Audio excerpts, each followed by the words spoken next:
Hi guys and welcome to Royal Vibes. Harry and Meghan won't get coronation invite if the slum royals, sources say. If Harry and Meghan target Charles, other royals, and especially Camilla in Harry's upcoming memoir and Netflix show, then the Sussexes can expect to have their coronation invite withdrawn. So guys, as we get right into those stories, please do ensure to subscribe if you haven't. Turn on the post bell notification to always stay notified whenever I post a new video. Consider liking the video and please watch right up to the very end. King Charles likely won't invite Prince Harry and Meghan Markle to his coronation if Harry damagingly attacks wife Camilla, the Queen consort, in his forthcoming book. A friend of the new Queen has told the Daily Beast. Almost everything Charles has done over the past 20 years has, in one way or another, been about getting Camilla accepted by the public, the friends say. He loves her, he is incredibly protective of her, and he couldn't do it without her. Even the Queen finally accepted that.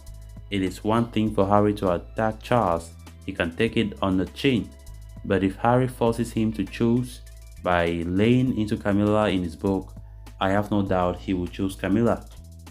The palace declined to comment to the Daily Beast for this story. Sources in the palace say simply that the question of the guest list is on the TBC pie, pointedly leaving the door open for Harry and Meghan to get the call up or be excluded. Given that Harry has promised his still scheduled memoir will be an entirely honest account of his life, it seems impossible to imagine it won't include a blow-by-blow account of the collapse of Charles and Diana's marriage caused in part, as Diana herself clearly said, by Charles's ongoing affair with Camilla. Diana made it clear to Andrew Morton for his book Diana, A True Story, that she considered Camilla far from an innocent bystander and that she was just as responsible for the continuation of the affair as Charles. In one way memorable encounter that Morton related in Diana in her own words, he said that Camilla invited Diana to lunch before her wedding and asked Diana whether she would go hunting with Charles after they were married. Diana said she wouldn't. Diana later realized that Camilla saw Charles's love of hunting as a conduit to maintaining her own relationship with him, Morton wrote.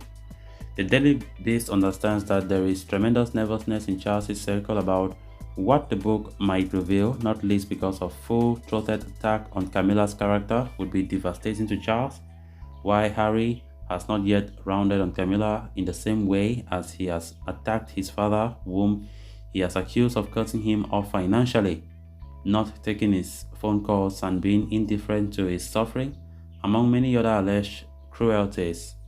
He has notably failed to salute her elevation to Queen.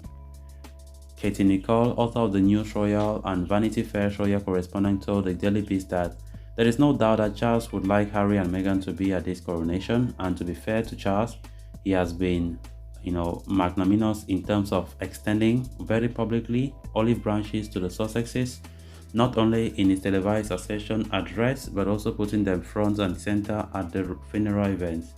But he does expect respect in return, and the problem is going to arise if between now and then Harry repays him with attacking him, Camilla, or the institution. He is not going to put up with inaccurate and unfair attacks. The ball is in the Sussex's court. The royals, just like the rest of us, are waiting to see what they will do next, Katie Nicole said. The Queen was ruthless when it came to protecting the institution, and Charles will be too. And we are possibly seeing that in the lack of urgency around Nemi, Archie, and Lilibet, Prince and Princess.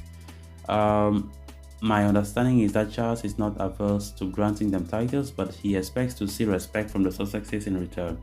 The ball is in the Sussexes' court. The royals, just like the rest of us, are waiting to see what they will do next. The question of what the Sussexes intend to do, how deep they will dish, how painful and damaging will be the secrets they reveal in their next salvos, is the great known unknown, preventing any true reconciliation or sense of arriving at a new stable accommodation, however uneasy between the two sides. While the Queen was alive, the ambiguity, while not helpful, was something both sides could just about Live With. In one version of the event, Harry and Meghan intended to publish the book and stream their films this year, and then spend next year rebuilding burned bridges. The death of Queen Elizabeth blew the feasibility of such a strategy completely out of the water, but Windsor obstinacy is a powerful thing, and there has been no sign that Harry and Meghan even attempted to reconcile in any meaningful way while they were in UK for the Queen's funeral rite.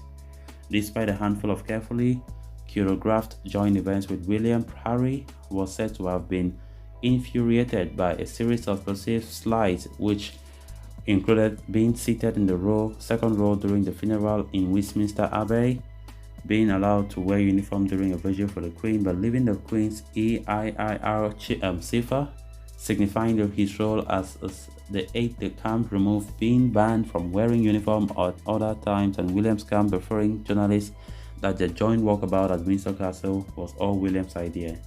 So guys, with that we have come to an end of this episode. Thanks a lot for watching. Until next time, bye bye.